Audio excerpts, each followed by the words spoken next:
ഓം ഹരി ഓം ശ്രീ ഗുരുഭ്യോ നമ. ഹരി ഓം. പ്രിയപ്പെട്ടവരെ, 19-ാം ദശകത്തിൽ 8, 9, 10, 3 ശ്ലോകങ്ങൾ നോക്കാം. അവാപ്യ കാന്താം തനയാം മഹീരുഹാം. അവാപ്യ കാന്താം തനയാം മഹീരുഹാം തയാ രമധ്വം ദശലക്ഷവത്സരീം. തയാ രമധ്വം ദശലക്ഷവത്സരീം. സുതോസ്തു ദക്ഷോ നനു തക്ഷണാച്ച മാം. സുതോസ്തു ദക്ഷോ നനു തക്ഷണാച്ച മാം. പ്രയാസ്യഥേതി ന്യഗതോ മുദൈവതാൻ. പ്രയാസ്യഥേതി ന്യഗതോ മുദൈവതാൻ. വേറെ രണ്ട് വരങ്ങൾ കൂടി ഭഗവാൻ കൊടുക്കുന്നുണ്ട്. അതാണ് ഈ ശ്ലോകത്തിൽ കൂടെ പറഞ്ഞു തരുന്നത്. അർത്ഥം നോക്കാം. മഹീരുഹാം തനയാം കാന്താം അവാപ്യ. വൃക്ഷങ്ങളുടെ പുത്രിയെ ഭാര്യയായി ലഭിച്ചിട്ട് തയാ ദശലക്ഷവത്സരീം രമധ്വം. അവളോടുകൂടി 10 ലക്ഷം സംവത്സരം നിങ്ങൾ രമിച്ചു കൊള്ളുവിൻ. ദക്ഷ സുതഃ അസ്തു. ദക്ഷനെന്നൊരു പുത്രൻ ഉണ്ടാകട്ടെ. ദക്ഷണാത് നനുമാം പ്രയാസ്യഥാ ച. ഉടനെ തന്നെ നിങ്ങൾ എന്നെ പ്രാപിക്കുകയും ചെയ്യും. ഇതിമുതായേവ താൻ ന്യഗത. എന്നിങ്ങനെ സന്തോഷത്തോടുകൂടി തന്നെ തിരുവടി അവരോട് അരുളി ചെയ്തു. കണ്ടു മഹർഷിക്ക് പ്രമ്ലോച എന്ന ദേവത്രിയിൽ ജനിച്ച മാനുഷി എന്ന കന്യകയെ നോക്കി വളർത്തിയത് വൃക്ഷങ്ങളാണ്. ആ കുമാരിയെ വിവാഹം ചെയ്ത് ദീർഘകാലം സുഖിച്ചു കൊള്ളുവാനാണ് ഭഗവാന്റെ കൽപ്പന. അവസാനം ഒരു പുത്രൻ ജനിക്കുമെന്നും അവൻ ഉടനെ ഭഗവത് സായുജ്യം പ്രാപിക്കുമെന്നുകൂടി അനുഗ്രഹിച്ചിട്ടാണ് ഭഗവാൻ പറഞ്ഞത്. ഈ വരങ്ങളെല്ലാം ഭഗവാൻ സന്തോഷിച്ചു കൊടുത്തതാണ്. പ്രജേതസ്സുകൾ ആവശ്യപ്പെട്ടു കൊടുത്തതല്ല. ചോദിച്ചു കൊടുക്കുന്നത് സന്തോഷത്തോടു കൂടി കൊള്ളണമെന്നില്ലല്ലോ. ചോദിക്കാതെ തന്നെ കൊടുക്കുകയാൽ ഇത് സന്തോഷത്തോடு തന്നെയാണെന്ന് ഭാവം. അതുകൊണ്ടാണ് ഭട്ടതിരിപ്പാട് 1-ാമത്തെ ദശകത്തിൽ 8-ാമത്തെ ശ്ലോകത്തിൽ പറഞ്ഞത് അമ്രാണാം സന്നിധത്തെ അനഭ്യർത്ഥിതാൻ അഭ്യർത്ഥാൻ എന്നൊക്കെ പറഞ്ഞിട്ടുള്ള ആ ശ്ലോകം അല്ലേ. ഇനി നമുക്ക് പദം കുറിച്ച് നോക്കാം. അവാപ്യ കാന്താം തനയാം മഹീരുഹാം. മഹീരുഹാം എന്ന് പറഞ്ഞാൽ വൃക്ഷങ്ങൾ. മഹീരുഹ പറഞ്ഞാൽ വൃക്ഷങ്ങൾ. തയാരമധ്വം ദശലക്ഷവത്സരീം. സുതോസ്തു ദക്ഷോ നനു തക്ഷണാച്ച മാം പ്രയാസ്യഥ ഏതി എന്നാണ്. പ്രയാസ്യത ഇതി, അതാണ് പ്രയാസ്യഥേതി ന്യഗതോ മുദൈവതാൻ. എനിക്ക് ഊന്നിച്ചെല്ലാം. അവാപ്യകാന്താം തനയാം മഹീരുഹാം. അവാപ്യകാന്താം തനയാം മഹീരുഹാം തയാരമധ്വം ദശലക്ഷവത്സരീം. തയാരമധ്വം ദശലക്ഷവത്സരീം. സുതോസ്തു ദക്ഷോ നനു തക്ഷണാച്ച മാം. സുതോസ്തു ദക്ഷോ നനു തക്ഷണാച്ച മാം പ്രയാസ്യഥേതി ന്യഗതോ മുദൈവതാൻ. പ്രയാസ്യഥേതി ന്യഗതോ മുദൈവതാൻ. ഈ 9-ാമത്തെ ശ്ലോകം പ്രജേതസ്സുകളുടെ ദാമ്പത്യ ജീവിതമാണ് വിവരിക്കുന്നത്. തതശ്ചതേ ഭൂതലരോധിനസ്തരൂൻ. തതശ്ചതേ ഭൂതലരോധിനസ്തരൂൻ വൃഥാ ദഹന്തോ ദുഹിണേന വാരിതാഃ. വൃഥാ ദഹന്തോ ദുഹിണേന വാരിതാഃ. ദ്രുമൈശ്ച ദത്താം തനയാം അവാപ്യതാം. ദ്രുമൈശ്ച ദത്താം തനയാം അവാപ്യതാം. ത്വദുക്തകാലം സുഖിനോ ഭിരേമിരേ. ത്വദുക്തകാലം സുഖിനോ ഭിരേമിരേ. ഇനി അർത്ഥം നോക്കാം. തതഃ ചതേ ഭൂതലരോധിനഃ തരൂൻ ക്രുധാ ദഹന്തഃ. അതിനുശേഷം പ്രജേതസ്സുകൾ ഭൂമണ്ഡലം മുഴുവൻ മൂടാൻ തുടങ്ങിയ മരങ്ങളെ കോപിച്ച് ദഹിപ്പിക്കാൻ തുടങ്ങിയപ്പോൾ ദ്രുഹിണേന വാരിതാഃ. ബ്രഹ്മാവ് ഒന്ന് തടഞ്ഞു. ദ്രുമൈ ദത്താം താം തനയാം അവാപ്യ. മരങ്ങൾ കൊടുത്ത ആ മകളെ ലഭിച്ചതിന് ശേഷം ത്വദുക്തകാലം സുഖിന അഭിരേമിരേച. നിന്തിരുവടി പറഞ്ഞ കാലം സുഖമായി കഴിഞ്ഞുകൂടുകയും ചെയ്തു. ഭഗവാൻ വരങ്ങൾ നൽകി മറിഞ്ഞതിന് ശേഷം പ്രജേതസ്സുകൾ വെള്ളത്തിൽ നിന്ന് കയറി നോക്കിയപ്പോൾ ഭൂമി മുഴുവൻ മരങ്ങൾ നിറഞ്ഞ് കാടായി നിൽക്കുന്നത് കണ്ടു. പ്രാചീന ബർഹിസ് ഭഗവത് സാരൂപ്യം പ്രാപിക്കിയാൽ ഭൂമി രക്ഷിക്കാൻ ആരുമില്ലാതെ വന്നതാണ് ഇതിന് കാരണം. ഉടനെ പ്രജേതസ്സുകൾ കോപിച്ച് വായിൽ നിന്ന് കാറ്റും തീയും സൃഷ്ടിച്ചു. മരങ്ങളെല്ലാം ചുട്ടു കളവാൻ തുടങ്ങി. അത് തുടർന്നാൽ ഏറെ താമസിയാതെ ഭൂമിയിൽ ഒരൊറ്റ മരവും ഇല്ലാതാവുമെന്ന് ഭയപ്പെട്ട് ബ്രഹ്മാവ് വന്ന് പ്രതീരസുകളുടെ ആ സാഹസകൃത്യത്തിൽ നിന്ന് വിലക്കി. അങ്ങനെ രക്ഷപ്പെട്ട ബാക്കിയുള്ള മരങ്ങൾ തങ്ങളുടെ മകളായ മാരിഷയെ പ്രതീരസുകൾക്ക് വിവാഹം ചെയ്തു കൊടുത്തു. ഭഗവാൻ മുമ്പ് വരം നൽകി അനുഗ്രഹിച്ചതുപോലെ 10 ലക്ഷം സംവത്സരം കാലം പത്നിയോടുകൂടിയവർ സസുഖം ജീവിതം നയിക്കുകയും ചെയ്തു. ഇനി നമുക്ക് പദം മുറിച്ച് നോക്കാം.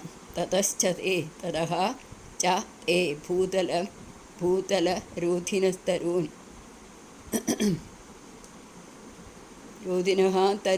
രോധിനസ്തരൂൻ വൃഥാ ദഹന്തോ ദുഹിണീന വാരിതാഃ ദ്രുമൈശ്ച ദത്താം തനയാം അവാപ്യതാം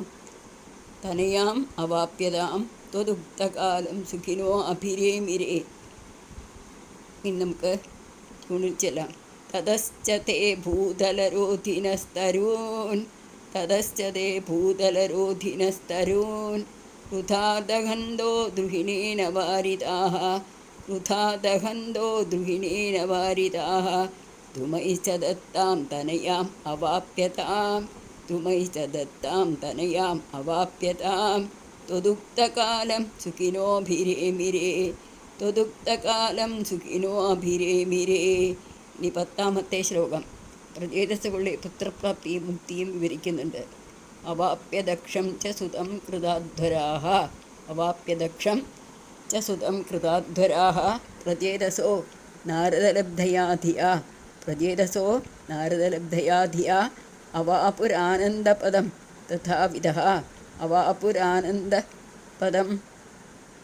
തഥാവിധസ്ത്വമീശ വാതാലയനാഥ പാഹി മാം. അവാപുരാനന്ദപദം തഥാവിധസ്ത്വമീശ വാതാലയനാഥ പാഹി മാം. അർത്ഥം നോക്കാം. പ്രചേതസ ദക്ഷം സുതം അവാപ്യ. പ്രചേതസ്സുകളുടെ ദക്ഷൻ എന്ന പുത്രനെ ലഭിച്ചതിന് ശേഷം കൃതാധ്വരാഹ നാരദലബ്ധയ ധിയാ ആനന്ദപദം യാഗങ്ങൾ ചെയ്ത് നാരദനിൽ നിന്ന് കിട്ടിയ വിജ്ഞാനത്താൽ മോക്ഷം പ്രാപിക്കുകയും അവാപൂജ ചെയ്തു. ഈശാ പാതാളീനാഥ ഭഗവാനെ ഗുരുവായൂരപ്പ തഥാവിധത്വം മാം പാഹി. അപ്രകാരമുള്ള നിന്തിരിവടി എന്നെ രക്ഷിക്കണേ എന്ന് പ്രാർത്ഥിക്കുകയാണ്. അവസാന കാലത്ത് പ്രജേതസ്സുകൾക്ക് ദക്ഷൻ എന്നൊരു പുത്രനുണ്ടായി. ദക്ഷന് യൗവനമായപ്പോൾ ആ പുത്രനെ പത്നിയുടെ സംരക്ഷണം ഏൽപ്പിച്ച ശേഷം അവർ സന്യാസിച്ചു. ബ്രഹ്മസത്രം എന്ന യാഗം ചെയ്ത് അതിൻ്റെ അവസാനത്തിൽ നാരദനിൽ നിന്ന് അധ്യാത്മജ്ഞാനം ലഭിച്ച് ഭഗവത് ഐക്യരൂപമായ മുക്തിയെ അടയുകയും ചെയ്തുവല്ലോ ഗുരുവായൂരപ്പ എന്നാണ് പ്രജേതസ്സുകളുടെ കഥയിൽ കൂടിയിട്ട് ഭട്ടതിരിപ്പാട് ഗുരുവായൂരപ്പൻ്റെ മുന്നിൽ അവതരിപ്പിച്ചത്. അതിനുശേഷം ഈ ദശകം മുഴുവനും ഉണ്ണിക്കണ്ണൻ്റെ തൃപ്പാദങ്ങളിൽ ഭക്തിയാദരവോടു കൂടിയിട്ട് വളരെയധികം സന്തോഷത്തോടുകൂടി ആനന്ദക്കണ്ണീരൊക്കെ വാർത്തുകൊണ്ട് സമർപ്പിച്ചു. എന്നിട്ട് ചോദിച്ചു, ഗുരുവായൂരപ്പ കൃഷ്ണ ഉണ്ണിക്കണ്ണ അങ്ങേക്ക് ഇഷ്ടമായില്ലേ? ഈ പ്രജേതസ്സുകളുടെ കഥ ഞാൻ എത്രയോ അധികം ചുരുക്കി പറഞ്ഞിട്ടുണ്ട്. അങ്ങേക്ക് ഇഷ്ടമായോ ചോദിച്ചപ്പോൾ ആ ഉണ്ണിക്കണ്ണൻ ഇങ്ങനെ കണ്ണൊക്കെ വിടർത്തിക്കൊണ്ട് തലയൊക്കെ കുലുക്കി കൈയൊക്കെ ആട്ടിക്കൊണ്ട് പീതാംബരം ഇങ്ങനെ കാറ്റിൽ വലിയുന്നുണ്ട്, കാൽച്ചിലമ്പ് കുഞ്ചിയാടുന്നുണ്ട്. ആ മനോഹരമായ മുഖത്തിൽ പുഞ്ചിരി ഇങ്ങനെ കളിയാടി നിൽക്കുന്നുണ്ട്, കൈകൊട്ടിച്ചിരിക്കുന്നുണ്ട് ആ കണ്ണ്.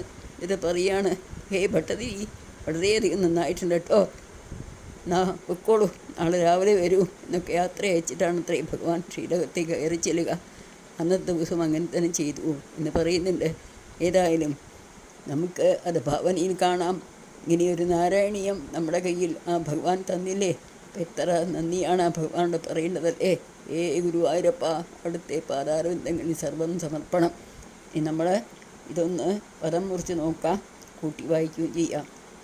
അവാപ്യദക്ഷം ച സുതം കൃതാധ്വരാഃ പ്രചേതസോ നാരദലബ്ധയാ ധിയാ അവാപുരാനന്ദപദം തഥാവിധഃ ത്വമീശ പാതാലയനാഥ പാഹി മാം. എളുപ്പമല്ലേ?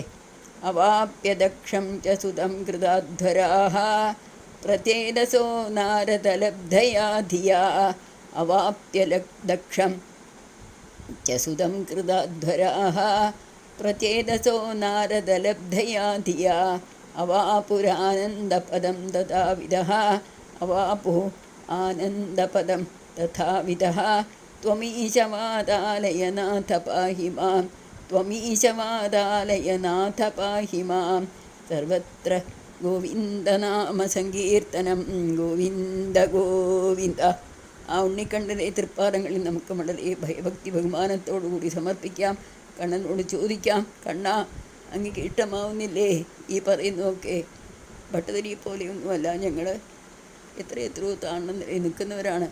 എന്നാലും അങ്ങയുടെ അനുഗ്രഹം കൊണ്ട് ഈ നാരായണീയം, ഈ മഹദ്ഗ്രന്ഥം, അതിവിശിഷ്ടമായിട്ടുള്ള നവരസങ്ങളെ കൊണ്ട് നിറഞ്ഞിട്ടുള്ള ഈ ഒരു ചെറിയ പുസ്തകം സ്തോത്രകാവ്യം ഞങ്ങളും ചൊല്ലിയിട്ട് അവിടുത്തെ തൃപ്പാദങ്ങളിൽ സമർപ്പിക്കുകയാണ്.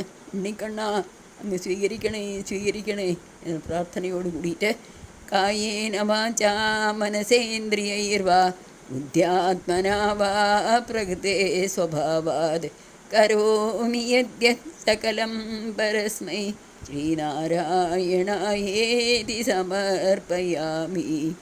ഹരി ഓം തത്സത്. ബ്രഹ്മാർപ്പണമസ്തു. ഓം പൂർണ്ണമദഃ പൂർണ്ണമിദം പൂർണ്ണാത് പൂർണ്ണമുദച്യത്തെ പൂർണ്ണസ്യ പൂർണ്ണമാദായ പൂർണ്ണമേവ അവശിഷ്യത്തെ. ഓം ശാന്തി ശാന്തി ശാന്തി. ഹരി ഓം. ശ്രീ ഗുരുഭ്യോ നമഃ. ഹരി ഓം. ഇരേഴുലകിന്നും വേരായി വീളങ്ങുന്ന മരുദേശതവ പദപദ്മം വേർപിരിയാതെന്മനതാരിയിലെപ്പോഴും ആവിർഭവിപ്പാനുഗ്രഹിക്കൂ. കൃഷ്ണ ഹരേ ജയ കൃഷ്ണ ഹരേ ജയ കൃഷ്ണ ഹരേ ജയ കൃഷ്ണ ഹരേ. കൈരണ്ടും ഇരേഴുലകിന്നും വേരായി വീളങ്ങുന്ന നാരായണീതവ പദപദ്മം വേർപിരിയാതെന്മനതാരിയിലെപ്പോഴും ആവിർഭവിപ്പാൻ അനുഗ്രഹിക്കൂ. കൃഷ്ണ ഹരേ ജയ കൃഷ്ണ ഹരേ ജയ കൃഷ്ണ ഹരേ ജയ കൃഷ്ണ ഹരേ. കൈരണ്ടും കൂപ്പി ഞാൻ മിനുമീരക്കുന്നു നിരജലോചന നിന്നോടായി. ഏതീനു മന്യനെ കുമ്പിടേണ്ടതൊരു രീതിയിൽ നീ എന്നെ പാലിക്കാനായി.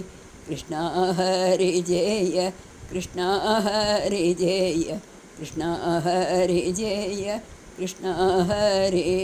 കുന്നുകൂടുന്നോരു സംസാരകൂപത്തിൽ അണുഞ്ഞിരുങ്ങുന്നോരെൻ്റെ ജന്മം കൊണ്ടൽ വർണ്ണ നിത്യദാസ്യത്തിനാക്കേണം കൊണ്ടാടും രാധികാ ജന്മം പോലെ. കൃഷ്ണ ഹരേ ജയ കൃഷ്ണ ഹരേ ജയ കൃഷ്ണ ഹരേ ജയ കൃഷ്ണ ഹരേ. കൃഷ്ണ ഹരേ ജയ കൃഷ്ണ ഹരേ ജയ കൃഷ്ണ ഹരേ ജയ കൃഷ്ണ ഹരേ. കൃഷ്ണ ഹരേ ജയ കൃഷ്ണ ഹരേ. അമ്മേ നാരായണ ദേവി നാരായണ ലക്ഷ്മി നാരായണ ഭദ്രേ നാരായണ. അമ്മേ നാരായണ ദേവി നാരായണ ലക്ഷ്മി നാരായണ ഭദ്രേ നാരായണ. സർവത്ര ഗോവിന്ദനാമസങ്കീർത്തനം ഗോവിന്ദ ഗോവിന്ദ. ശ്രീ ഗുരുവായൂരപ്പ ശരണം ശ്രീ ഗുരുവായൂരപ്പ ശരണം ശ്രീ ഗുരുവായൂരപ്പ ശരണം. സർവം ശ്രീകൃഷ്ണാർപ്പണമസ്തു. ഹരി ഓം തത്സത്.